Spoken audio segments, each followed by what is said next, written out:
este mes nos podamos sentar a la mesa con el Rey. Preparémonos. La mejor manera de prepararnos, hermanos, es examinándonos a nosotros mismos. Allí el apóstol Pablo en la carta a los Corintios dice que debemos probarnos, debemos examinarnos. Usted, en primer lugar, la Santa Cena es para todos los miembros de la iglesia, los bautizados en el nombre del Señor Jesús. Si usted es un creyente ya que lleva años en la iglesia, no tiene que preguntarme si yo puedo cenar o no puedo cenar. Cada uno debe saber cómo se encuentra delante de Dios. Debemos examinarnos. ¿Qué nos impide tomar la cena dignamente? ¿O qué nos hace indigno? Las enemistades entre nosotros, los odios, las mentiras, todas aquellas cosas que rompen la comunión, que no se ven a simple vista, pero que nuestro Dios sí lo sabe todo. Amén, hermanos. Y solo cuando hay un perdón sincero de corazón, al alma llega la paz y empieza la restauración de parte de Dios. Sentarse a la mesa con odios, con rencores, con amarguras, con intrigas, con envidias, es igual a comer con las manos sucias de inmundicia. Es ingerir bacterias, es ingerir enfermedades, porque la Santa Cena puede ser algo que resulte en una bendición para nosotros si la tomamos dignamente, porque en esos momentos de intimidad con Dios, Él puede obrar hasta milagros, o también puede convertirse en un caso de juicio para nuestras vidas, porque dice la Biblia que el que toma la cena indignamente, juicio come y bebe para sí. Entonces les invito para que nos preparemos, porque hermanos, si usted no está listo para cenar con el Señor, tampoco está listo para irse con Él. ¿No le parece? Quien no está listo para sentarse con el Rey a la mesa, tampoco está listo para irse. Entonces tenemos tiempo, lavemos la ropita sucia.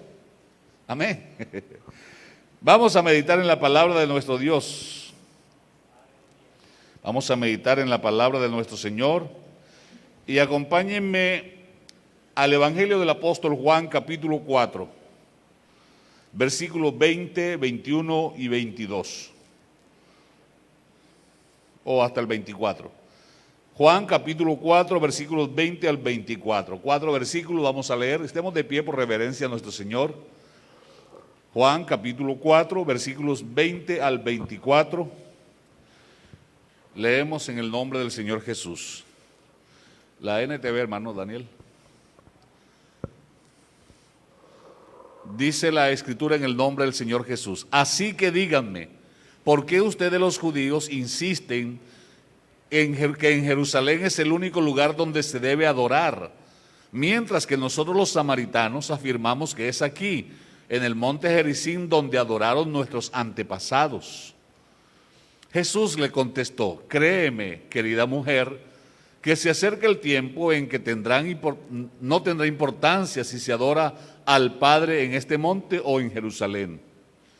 Ustedes los samaritanos saben muy poco acerca de aquel a quien adoran, mientras que nosotros los judíos conocemos bien a quien adoramos, porque la salvación viene por medio de los judíos. Pero se acerca el tiempo, de hecho ya ha llegado, cuando los verdaderos adoradores adorarán al Padre en espíritu y en verdad. El Padre busca personas que lo adoren de esa manera, pues Dios es espíritu, por eso todos los que lo adoran deben hacerlo en espíritu y en verdad. Señor Jesús, estamos ante tu presencia. Dios mío, tú que conoces nuestros corazones, que conoces nuestros pasos, que aún nuestros pensamientos no te son ocultos, Señor. Nos hemos congregado en tu casa para adorarte, para rendirte culto, para darte gracias por todas tus bendiciones. Dale a tu siervo, Señor, el entendimiento y la sabiduría para exponer tu palabra, de tal manera que todos podamos ser edificados, que podamos entender el mensaje claramente, Señor, y ponerlo por obra. Pero también danos entendimiento sobre este tema para comprender, Señor, lo que tu palabra enseña, para agregar a nuestra vida un nuevo conocimiento que nos acerque más a ti, Señor Jesús. Que al salir de aquí de tu casa hoy, vayamos a nuestro hogar con un concepto más profundo acerca de lo que es adorarte, mi Rey. En el nombre del Señor Jesús. Amén y amén. Por favor, se sientan dándole gloria al Señor. Vamos a hablar en esta mañana un poco acerca de qué es el culto. Amén. ¿Qué es el culto? Porque esta palabra hace parte de nuestro vocabulario diario. Vamos en culto, vengo de culto, vas para culto, vienes de culto. ¿Cómo estuvo el culto? Pero ¿qué es el culto? ¿A qué llamamos nosotros culto? A ver, ¿quién me ayuda? ¿Cómo? Hable sin vergüenza, tranquilo, tranquila. ¿Cómo? Se le llama culto a las reuniones que se celebran aquí, dice el hermano Bet. ¿Cómo? Rendirle pleitesía a Dios.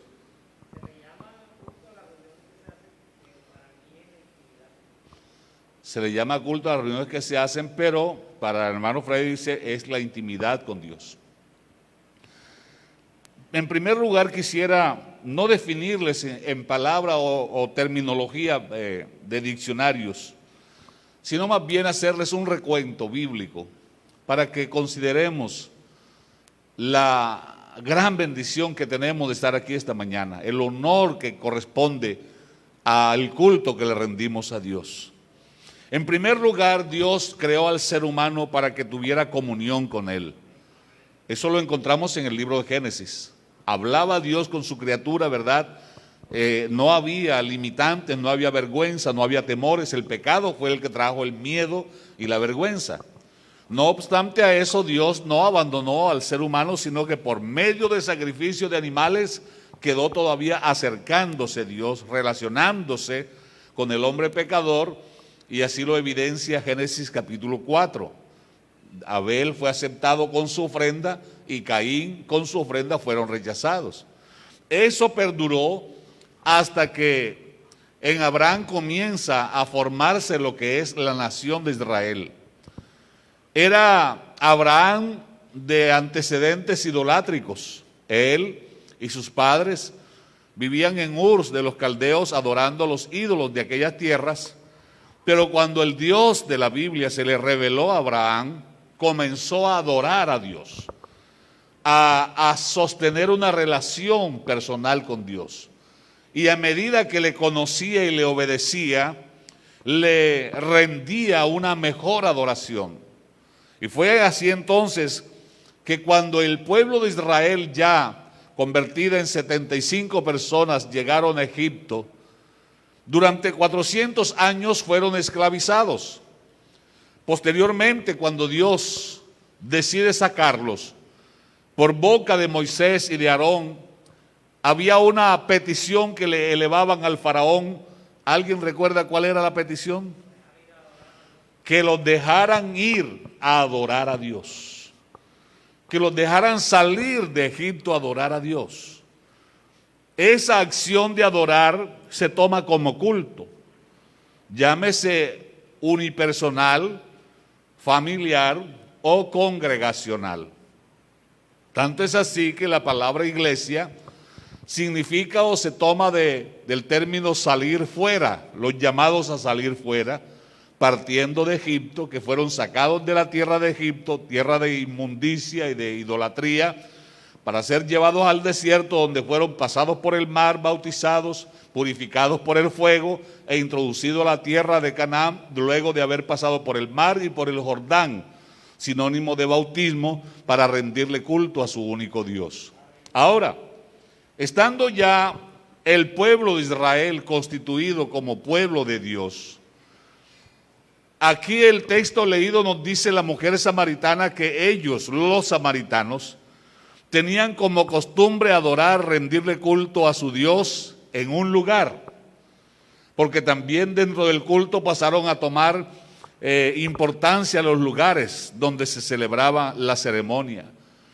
Y los samaritanos escogieron el monte Gerizim como centro de culto al Dios de Israel, porque fue allí en el monte Gerizim, que dice Génesis capítulo 22, en una de las cumbres del monte Moria, donde Abraham adoró que iba a sacrificar a su hijo Isaac. Amén. Desde entonces viene la costumbre de los samaritanos. Pero el Señor Jesús introduce un concepto universal y le dice: mujer, ustedes adoran lo que no saben, lo que no conocen. Y le anuncia un cambio dentro de la dinámica del culto, y es: la hora viene, y es más, la hora ha llegado en que los verdaderos, eso da a entender que hay falsos adoradores. Los verdaderos adoradores adorarán al Padre, ¿de qué manera? Ahí hay dos condiciones: en espíritu, porque es que el Padre es espíritu. Entonces el culto es a una acción, una relación espiritual. Amén, no debe faltar el componente espiritual. Y el otro componente es en verdad, o sea que esto no es juego. Esto no es un espacio para venir a pasar un tiempo y dialogar entre nosotros. Es un culto de verdad, verdad. Amén, hermanos. Luego, hermanos míos, existió entonces el tabernáculo, volviendo a la historia. Existió el tabernáculo, el lugar donde Dios se manifestaba al pueblo de Israel. Pero ¿quiénes adoraban allí? ¿Quiénes rendían culto allí? Si el pueblo únicamente podía entrar hasta hasta el altar del holocausto, el resto se quedaba afuera. Todo el pueblo estaba por fuera del tabernáculo. Nada más el sumo sacerdote y los levitas, o sea, los sacerdotes consagrados, podían tomar parte en las prácticas cúlticas que allí en el tabernáculo se llevaban a cabo, como el sacrificio de los animales, el tomar la sangre y regarla, el quemar la víctima, el ofrecer incienso. Todas esas prácticas hacían parte del culto allí en el tabernáculo, pero el pueblo no participaba de ellas. Ahora, si estando ya esa forma de culto, Dios comenzó a mostrar celo, comenzó a mostrar la seriedad del asunto. Y es así como, acompáñenme por favor al primer libro de Samuel. Primer libro de Samuel, capítulo 2, versículo 12. Usted va a encontrar que a pesar de que los levitas habían sido escogidos, que habían sido llamados para rendirle, para ministrar en el culto delante de Dios, no por haber sido escogidos, no por haber sido llamados, podían rendirle culto a Dios de cualquier manera. Había que hacerlo dentro de los lineamientos que el dueño del culto exige. En el texto remitido nos dice: ahora bien, los hijos de Elí eran unos sinvergüenzas, que no le tenían respeto al Señor. ¿Por qué? Porque el culto es para el Señor. ¿En qué consistía la sinvergüenzura? Ni a sus obligaciones sacerdotales. Cada vez que alguien ofrecía un sacrificio, los hijos de Elí enviaban a un sirviente con un tenedor grande de 3 dientes, mientras la carne del animal sacrificado aún se cocía. El sirviente metía el tenedor en la olla y exigía que todo lo que se sacara con el tenedor fuera entregado a los hijos de Elí. Así trataban a todos los israelitas que llegaban a Silo para adorar. Entonces aquí el pueblo se estaba acercando a Dios por medio del ofrecimiento de víctimas.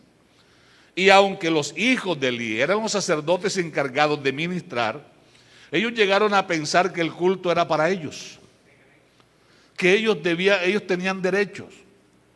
Y fue así que comenzaron a profanar lo que es de Dios, a tener en poco lo que es de Dios. Porque sí, Dios les daba participación de la carne de las víctimas, pero primero había que ofrecerle a Dios lo que le corresponde. Luego que a Dios se le elevaba la porción de grasa y de carne quemada y subía ese olor fragante a la presencia de Dios, entonces que la carne se cocinaba y luego se quemaba, era que el siervo del sacerdote introducía aquel trinche y sacaba una porción, y esa porción era la comida de los levitas. Pero estos no respetaban. Ellos se colocaban en primer lugar que Dios. Y si seguimos leyendo, notaremos lo siguiente. Algunas veces el sirviente llegaba aún antes que la grasa del animal fuera quemada sobre el altar. ¿Se da cuenta? Primero ellos. Exigían carne cruda antes que hubiera sido cocida para poder asarla. Si el hombre no ofrecía el sacrificio, respondía: toma todo lo que quieras, pero solo después de quemarse la grasa. El sirviente insistía: no, dámela ahora o la tomaré por la fuerza. Entonces, ¿en qué terminó aquello para no cansarlos tanto? Esta mala práctica los llevó a ellos a morir por indignos, por profanos.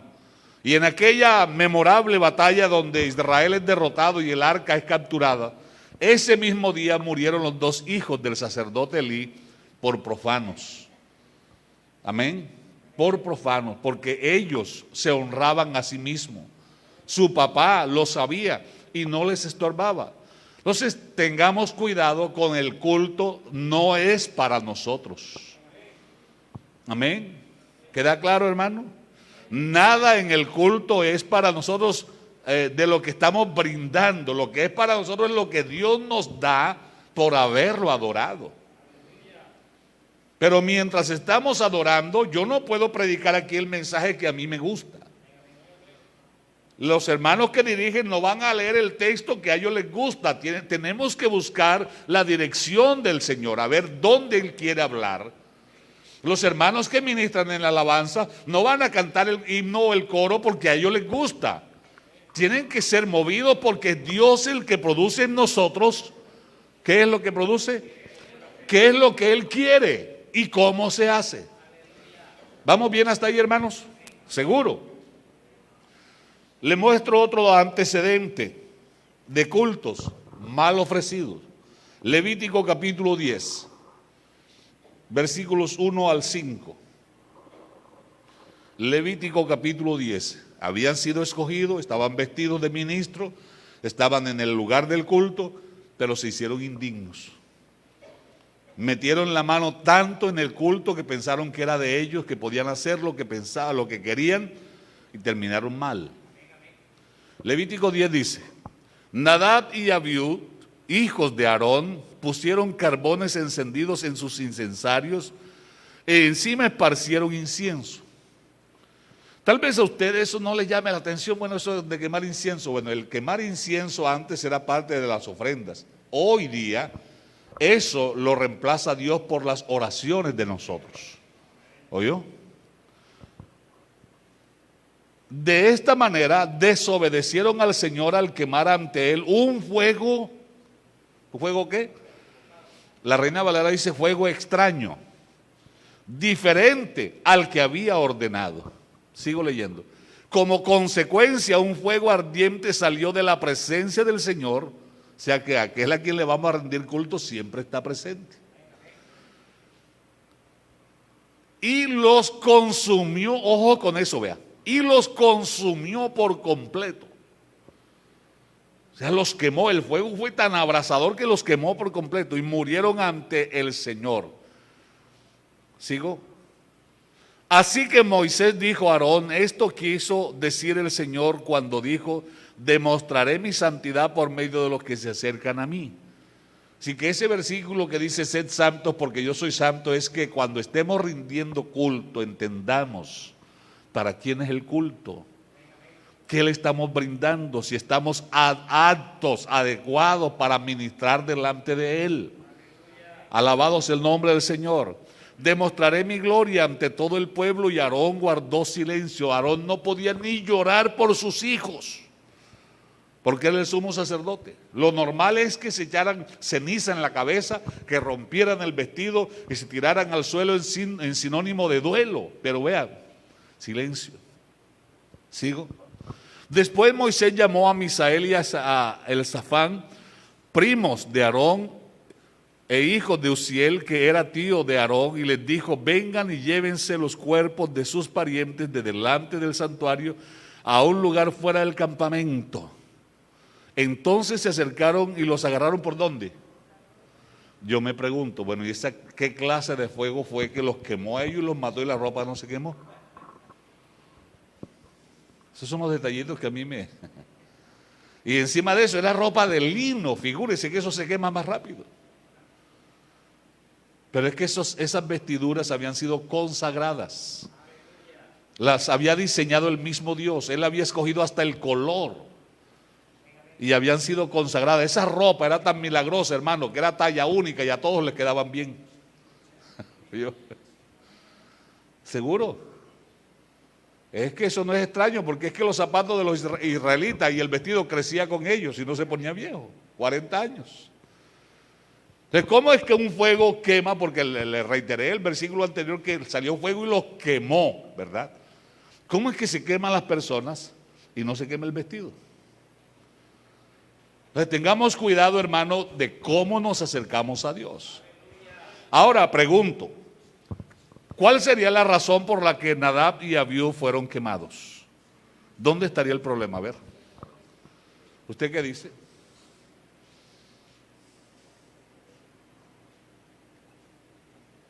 A ver quién se tira al agua. Señor. Sí, pero ¿qué los hizo indignos? ¿Dónde estuvo la falla? Hermano dice que su egolatría fueron indignos, desobediencia. ¿Pero en qué consistió la desobediencia? Mire, hay dos, uno tiene que aprender a leer entre líneas. Dios había establecido que nadie podía ni encender el candelabro, ni ofrecer incienso, ni tampoco encender el fuego en el altar con llama de otro lugar. Porque el fuego que estaba en el altar, según el libro de Levítico, lo encendió Dios directamente cuando el tabernáculo fue inaugurado. ¿Oyó? A partir de que el fuego del altar fue encendido, de ahí tenían que tomar siempre el fuego, las brasas, para ministrar en el tabernáculo. Primer punto, Nadab y Abiú no tomaron brasas del altar del holocausto. ¿De dónde la sacaron? No sé. ¿La trajeron de su casa? Pudo ser. Eso nos advierte que el culto no es como a mí me gusta, que es como Él manda. Segundo, por el contexto, por lo que sigue después, parece que los hermanos Nadab y Abiú estaban, vea. ¿Quiere leerlo? Vamos a los versículos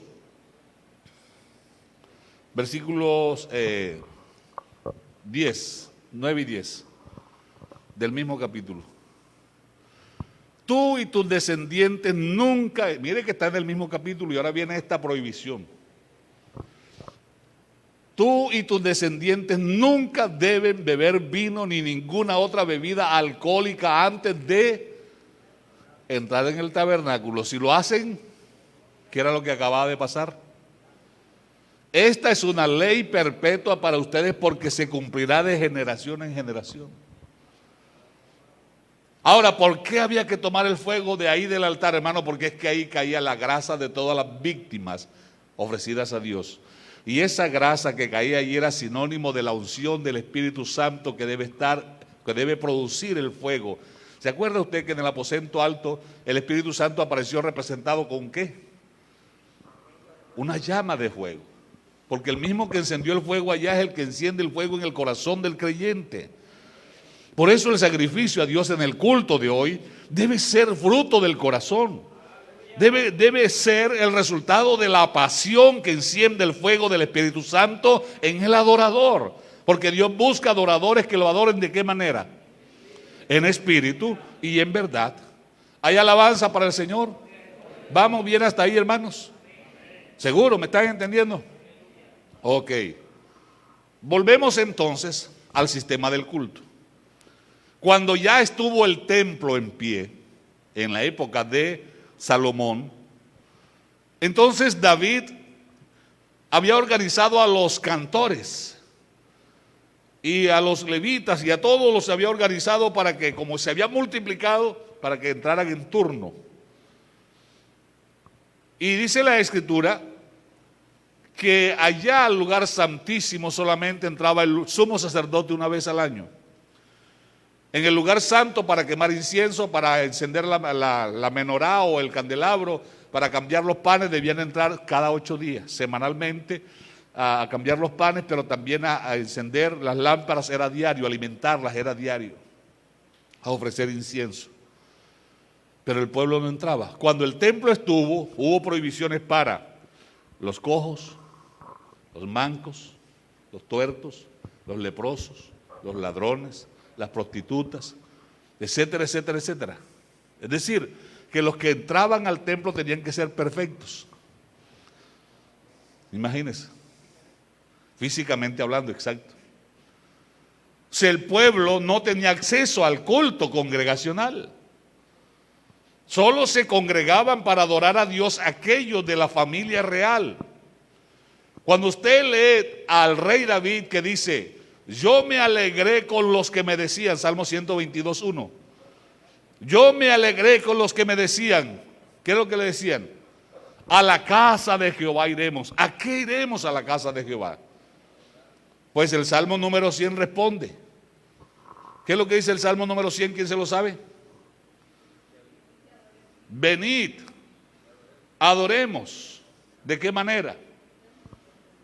Arrodillémonos y postrémonos delante de Jehová nuestro Hacedor. Entremos por sus puertas. ¿De qué manera? Con acción de gracia, no con murmuración, no con quejas, no con reclamos, sino que la actitud del adorador debe ser una expresión de agradecimiento, porque no todos tenían la oportunidad de entrar al templo. ¿Me hago entender?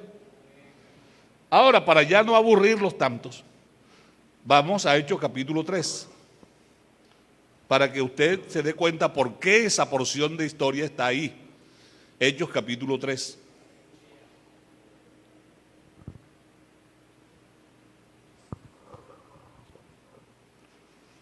Cierta tarde, Pedro y Juan fueron al templo.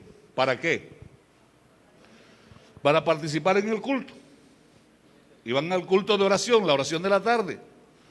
Para participar en el servicio de oración de las 3 de la tarde.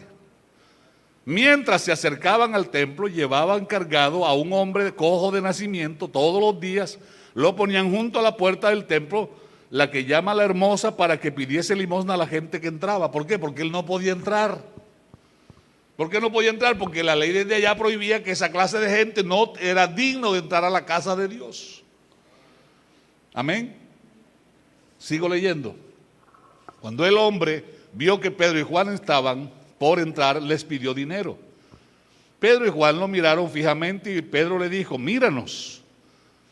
El hombre lisiado los miró ansiosamente esperando recibir un poco de dinero. Pero Pedro le dijo, yo no tengo plata ni oro para ti, pero te daré lo que tengo. Oiga, eso es grande. Porque eso que está a punto de recibir este hombre, hermano, ni con toda la plata que en su vida recaudara ahí en la puerta de la Hermosa le alcanzaba para entrar al templo. ¿Oyó? Pero lo que está a punto de recibir son las llaves para poder ingresar a la casa de Dios y adorarlo.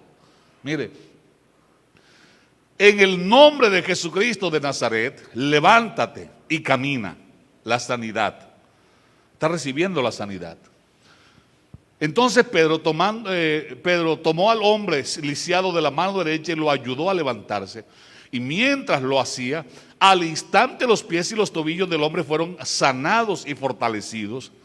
Quiere decir entonces que en el culto, hermano, puede ocurrir sanidad, que no debemos llegar aquí cojeando de cualquier manera, sino que entremos a la casa del Señor con pleno entendimiento, que lo cojo no se salga del camino, que lo que esté cojeando entre nosotros sea sanado, que lo que nos esté impidiendo acceder al lugar santísimo, a tener un encuentro con el Señor, sea sanado allá afuera.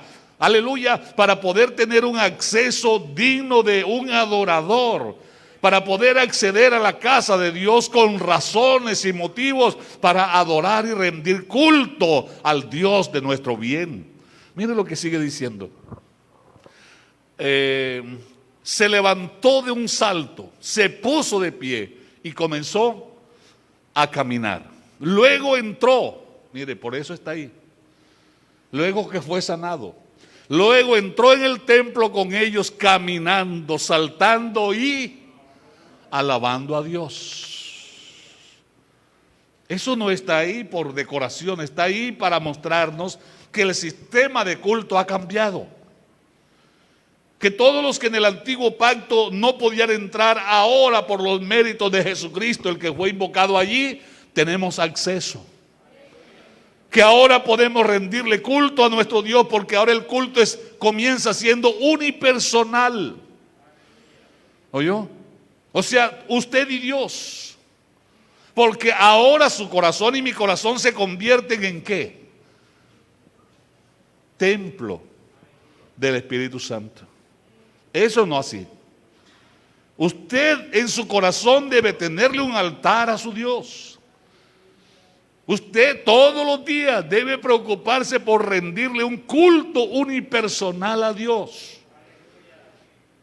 Y le pregunto, ¿cómo son sus cultos para Dios? Porque a veces nos llenamos la boca diciendo qué escuela dominical aburrida, qué culto aburrido. Y muchas veces el problema, como dicen por ahí, la fiebre no le da a la sábana. La sábana se calienta porque el cuerpo está caliente. El problema no es el culto congregacional, el problema es que tú no estás en comunión con la congregación. Porque si el culto unipersonal es bueno, el congregacional también será bueno. Amén, hermanos. Los que somos del campo, alguna vez cocinando con leña, hay leña que arde hasta verde, pero hay leñas que, hermanos, usted lo mete al fogón y sopla y agarra candela, a poquito se apaga solo. Usted lo ha vivido. Lo único que echa es humo y hace llorar al que está cocinando.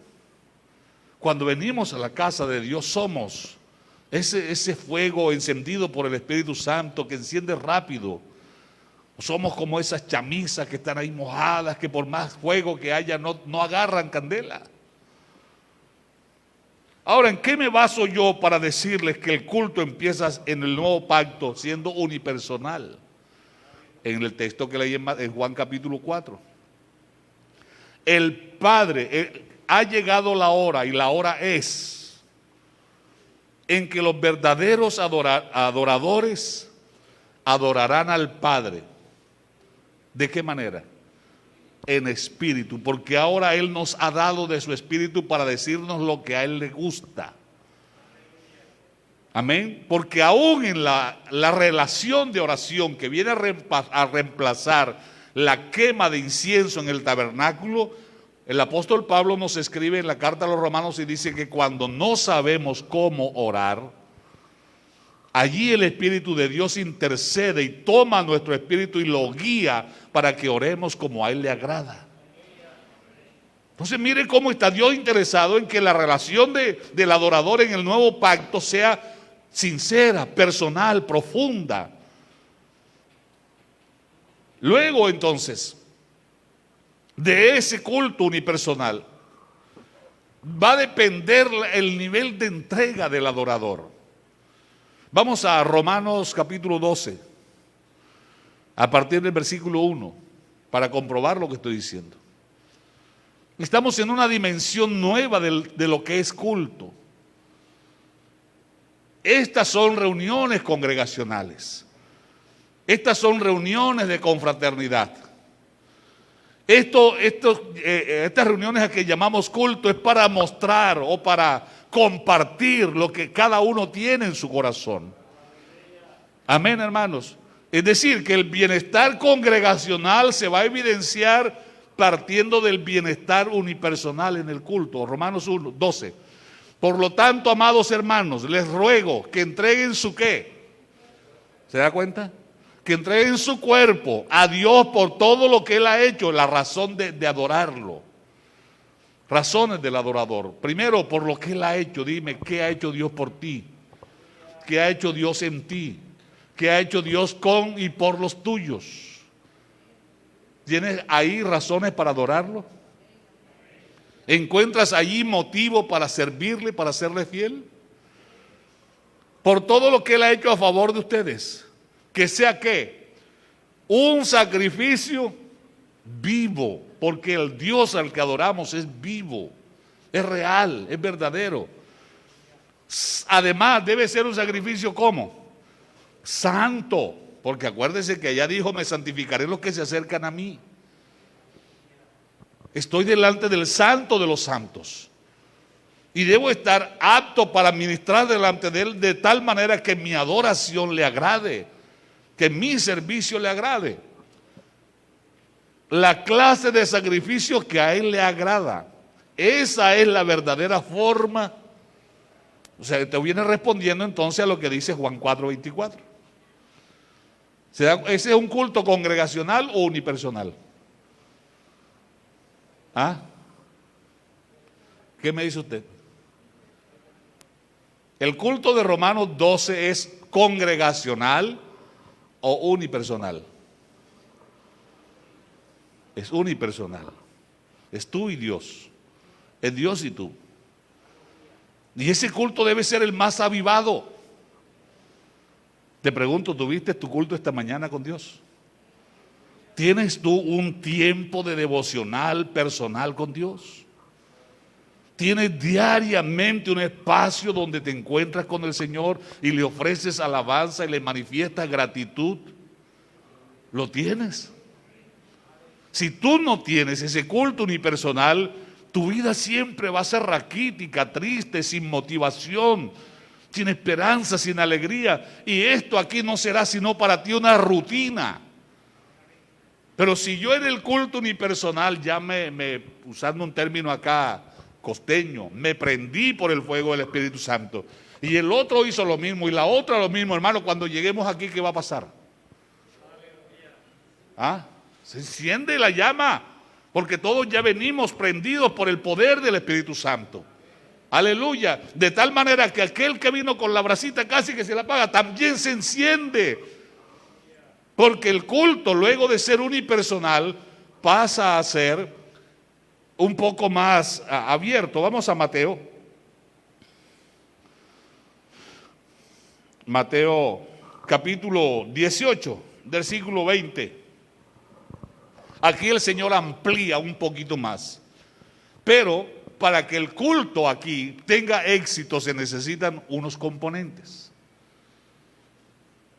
Pasemos de lo unipersonal a lo devocional, ya donde hay más de una persona. Mateo 18:20. Pues donde se reúnen, ¿cuántas personas? Esa es la cuota mínima. Amén. Pues donde se reúnen 2 o 3 en mi nombre, allí estaré yo entre ellos. Pero para asegurar que Dios esté presente en ese culto de 2 o 3 personas, se necesita leer el contexto, y es que estén en armonía, que estén en acuerdo, que se sepan perdonar, que se sepan amar. Porque Mateo 18 habla del perdón. Porque si hay 2 o 3 congregados, es decir, unidos, reunidos, identificados en el mismo propósito, solo allí estará presente el Señor en medio de ellos. Si no hay comunión, no habrá verdadera congregación. Y si no hay verdadera congregación, no habrá manifestación del Dios al que se le adora. ¿Me hago entender, hermanos? Ahora, el culto que yo rindo a mi Dios debe causar un efecto en los que me acompañan a adorar al Señor. Hablando del culto unipersonal, ¿en qué estado estaba Juan el apóstol en la isla de Patmos? ¿Eso qué quiere decir? ¿Eso qué quiere decir? Apocalipsis 1:6, si mal no estoy, o 10. ¿En qué estado estaba Pablo y Silas en la cárcel en Filipos? Cuando usted entiende que al Dios al que le adoras y le rindes culto está por encima de las circunstancias y las situaciones que te rodean, las enfermedades, las adversidades, las oposiciones, no te pueden impedir adorar a tu Dios, ni las cadenas ni las prisiones. Porque habían sido azotados, estaban presos, pero allá en la medianoche estaban rindiendo culto a su Dios. Pablo y Silas, ¿verdad? ¿Qué pasaba? Que los presos los Oían. ¿Y Dios se manifestó o no se manifestó? ¿Cómo dice Apocalipsis 1? Apocalipsis capítulo 1, por ahí versículos 9. Yo, Juan, soy hermano de ustedes y compañeros en el sufrimiento. Mire que no estaba de vacaciones. En el reino de Dios y en la paciente perseverancia a la que Jesús nos llama. Me exiliaron a la isla de Patmos por predicar la palabra de Dios y por mi testimonio acerca de Jesús. ¿A quién le rendía Juan culto? ¿A quién adoraba Juan? ¿A quién servía Juan? ¿Y por qué estaba preso? ¿Por qué lo echaron para allá, para esa isla rocosa donde la gente se volvía loca, donde se suicidaban arrojándose a las aguas rocosas del mar? Por ser un fiel creyente. Pero como estaba en culto, ahí Juan tuvo la revelación. ¿Oyó? O sea que el culto unipersonal debe ser trascendente. No debe ser una rutina ni tampoco nada a la fuerza. Yo creo que los que hay aquí, que componen, que cantan en su intimidad con Dios, tienen una inspiración, tienen unos encuentros únicos. Igual los predicadores, ¿dónde recibimos los mensajes? ¿Usted quiere recibir de Dios? Bueno, entonces inviértale a su culto unipersonal. Luego de que su culto unipersonal esté bien definido, podrá reunirse con su esposa, con sus hijos, en el culto familiar, y también allí se hará presente el Dios al que usted adora. Amén, hermano.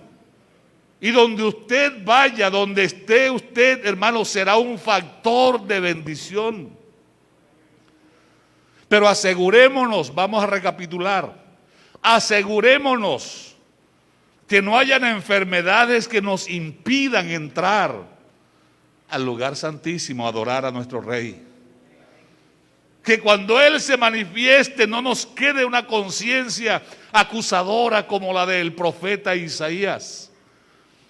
Ay de mí que soy muerto. Dios no se manifiesta en nuestra vida para hacernos mal. Dios se manifiesta en nuestra vida para fortalecernos. El día que a ti clamé, me respondiste, Señor, y me fortaleciste con vigor en mi alma. El culto unipersonal es la base del culto del refán, del altar familiar, y es la base del culto congregacional. Así que no se oiga nunca más decir qué culto tan malo. Eso quiere decir que tú personalmente no le rindes culto a tu Dios. Y si lo haces, lo que tienes es una mera costumbre. Porque el Señor lo dijo muy claro, la hora es y ha llegado en que los verdaderos adoradores, ¿qué tienen que hacer? Adorarán al Padre en espíritu y en verdad. Hermano, ¿cuál es el concepto del culto que tenemos? ¿Qué concepto tenemos del Dios al que decimos rendirle culto? Ahora, culto viene de cultura. ¿Qué cultura debe observarse en el culto que se le rinde a Dios? ¿La cultura terrenal o la cultura celestial? Pues está escrito, está expresado así: hágase en la tierra como se hace en el cielo. ¿Oyó? Y todos los que en la Biblia tuvieron éxito sirviendo a Dios es porque hicieron como Dios mandó que se hiciera. Así que por favor, cuando usted vaya a ministrar, no lea donde a usted le gusta, no cante lo que a usted le gusta. Arrodíllese, tenga la delicadeza, pregúntele: Señor, ¿qué quieres que te cante hoy? Así no le hayan dicho que usted va a participar en el culto congregacional. Saque un momento y prepárese y dígale: Señor, si hoy me van a usar cantando un coro, ¿qué coro te gustaría que te cante, mi Señor? Si hoy me dicen, Señor, que me toca dirigir, ¿dónde te gustaría que yo leyera las palabras, Señor? Eso es muy distinto a leer un texto que va tirándole puya a alguien. No. Cuando el Espíritu Santo dirige todo, hermano, se llena la casa de la gloria de Dios. Se adora de verdad, de corazón. Y cuando estamos reunidos, suceden cosas maravillosas. Vamos a estar de pie porque el tiempo se nos fue. Mirad cuán bueno Mirad cuán delicioso es congregarse los hermanos juntos y en armonía. El salmista habla de agradable, de delicia. Pero eso solo sucede cuando tengamos la madurez para superar las diferencias entre nosotros. ¿Oyó? Cuando tengamos la madurez de dejar de mirarnos como rivales, de dejar de mirarnos como opositores y mirarnos como nos mira el Señor. Todos comprados por la misma sangre, todos lavados por la misma palabra gloriosa. Y se maravillaron los judíos que fueron con Pedro, que aún sobre los gentiles Dios derramara el Espíritu Santo. Y dice, porque Dios no hizo distinción entre ellos y nosotros. Tú hoy tienes acceso al lugar santo, pasar más allá al lugar santísimo y llegar hasta el mismo trono de la gracia y adorarlo.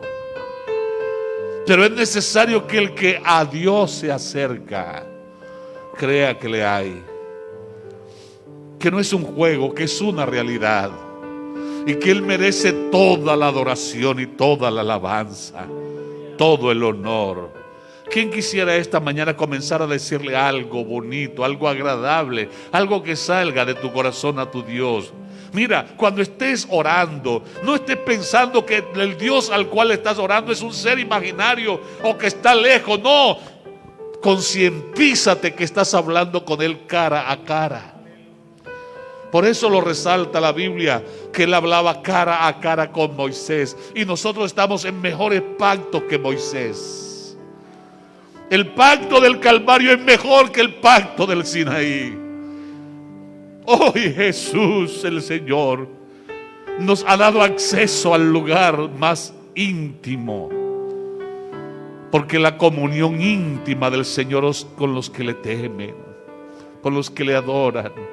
Ofrezcamos a Dios sacrificios de labios que glorifiquen su nombre. ¿Qué tienes para brindarle en esta mañana? Adóralo, eso es, adórale. Ya por ahí oigo un movimiento, por ahí se oye, por ahí se siente una llamita tenue, pero está encendida.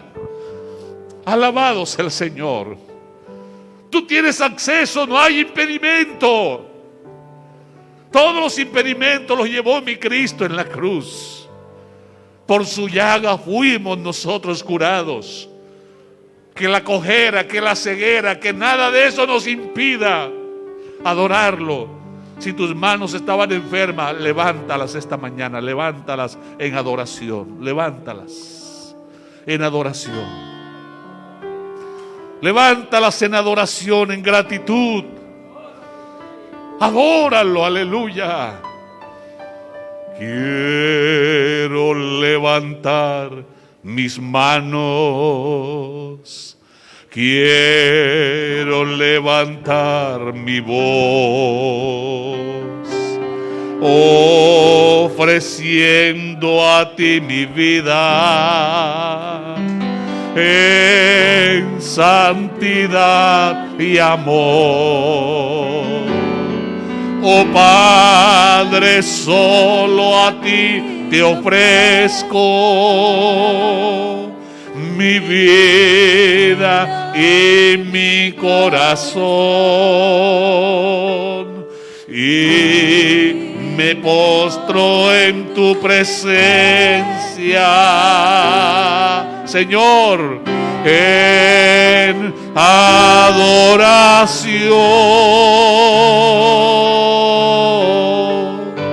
Señor Jesús, para Él toda la gloria, para Él toda la honra, porque Él es poseedor del único nombre que es sobre todo nombre, nombre ante el cual se dobla toda rodilla, en los cielos, en la tierra y debajo de ella, para que toda lengua confiese que Jesucristo es el Señor. Y cada vez que el que está sentado en el trono es adorado, los 24 ancianos echan sus coronas al pie del que está en el trono, porque solo Él es digno de toda la gloria, de toda la honra, de toda la alabanza y todo el honor. Adóralo, iglesia, adóralo, adóralo, adóralo. Levantar mis manos, quiero levantar mi voz. Aleluya. ¿Qué le ofreces? ¿Qué le ofreces a Él?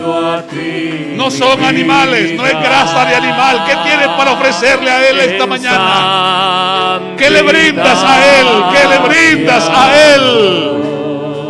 Alabanzas. Padre, solo a ti te ofrezco Mi vida y mi corazón. Y me postro en tu presencia en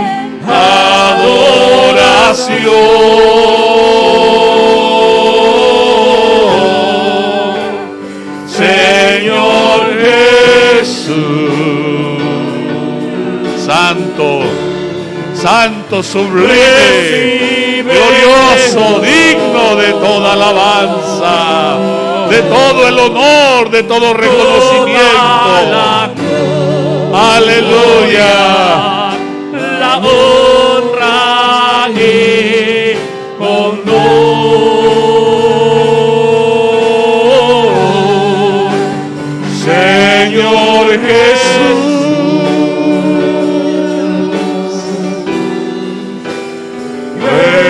Recibe tu iglesia te tributa la alabanza, Señor. Tu iglesia te adora. Honra y honor. Qué bello es cantar a Cristo cuando se cree con el corazón. Qué bello es dar alabanzas al verdadero y único Dios. Hermano Manuel, venga, ayúdeme a cantar esta alabanza. Llena de gozo Las alabanzas que para Él le brinda su pueblo santo, al sacrosanto Dios de Israel. a su pueblo santo. Amén, aleluya. Al sacrosanto Dios de Israel. Amén. ¿Con quién quieres estar tú? Con Jesús, mi Solo Jesús, con Él. yo por siempre Solo para Él es estaré. toda la adoración. Con mi ser y mi boca Yo te alabaré. Si se cansa mi ser y mi boca, te alabo, Señor. ¿Con qué más? con mi ser Más que es tuya es que es mi tuya. alma. Yo te adoraré. Con Jesús, mi Jesús, yo por siempre estaré. Con mi ser y mi boca, yo te alabaré. Si se cansa mi ser y mi boca, te alabo, Señor. con El alma que es tuya es mi alma, yo te alabaré. Hermano, que mi Jesús te bendiga, que mi Señor te guarde, que Él te abrace, que te haga sentir cuánto te ama, que tú vivas un verdadero Pentecostés cada día con Él, que tú le adores, no por Si se fuerza, cansa no por mi obligación, ser y sino mi porque boca, entre más le conoces, el más le amas. Que mi Señor Jesús le bendiga y le guarde. Alma que tuya es mi alma. Yo te alabaré. Alabo a Cristo por siempre, porque Él es Dios de la creación. Dios les bendiga, estamos despedidos. Sublime más que los cielos es mi Jesús, mi eterno Señor. Cantemos todos unidos las alabanzas que para Él le brinda su pueblo santo, al sacrosanto Dios de Israel. Le brinda su pueblo santo, al sacrosanto Dios de Israel. Con Jesús, mi Jesús, yo por siempre estaré. Con mi ser y mi boca, yo te alabaré. Si se cansa mi ser y mi boca, te alabo, Señor. Con el alma que es tuya, es mi alma, yo te alabaré.